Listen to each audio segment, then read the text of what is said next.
surrounded by trees, on Macloon Hill in County Mayo, you will find the abandoned Moor Hall. The construction of Moor Hall began in 1792 and it was completed in 1795.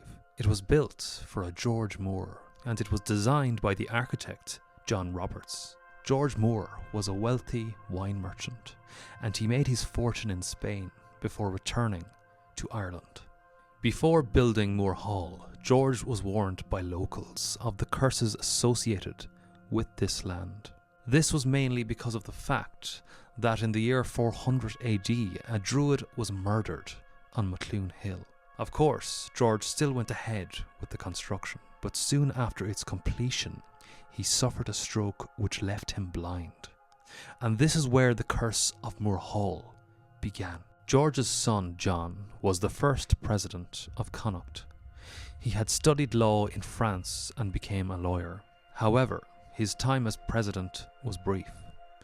During the Irish Rebellion of 1798, he assisted a group of 1,000 French soldiers who arrived in County Mayo to support the Irish. They failed to win the battle and Moore was captured and sentenced to death. His father, George, paid a fortune to have the best lawyers work on his case, and his sentence was reduced to a deportation order. However, George sustained injuries and actually died while waiting to be transported. Very soon after this, his father, George, passed away as well. The curse of Moor Hall had struck again.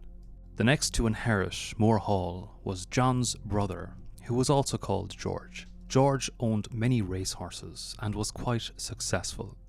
But the curse of the Moors presented itself once again when his brother Augustus fell from a horse and died during the English Grand National.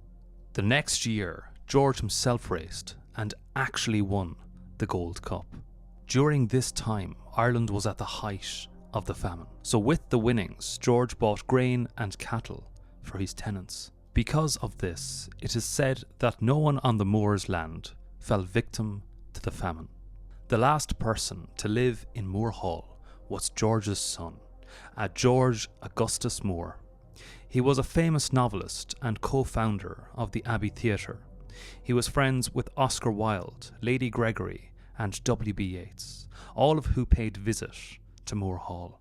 Unfortunately, when George was away in London, the IRA burnt down the house and the cursed Moor Hall was no more.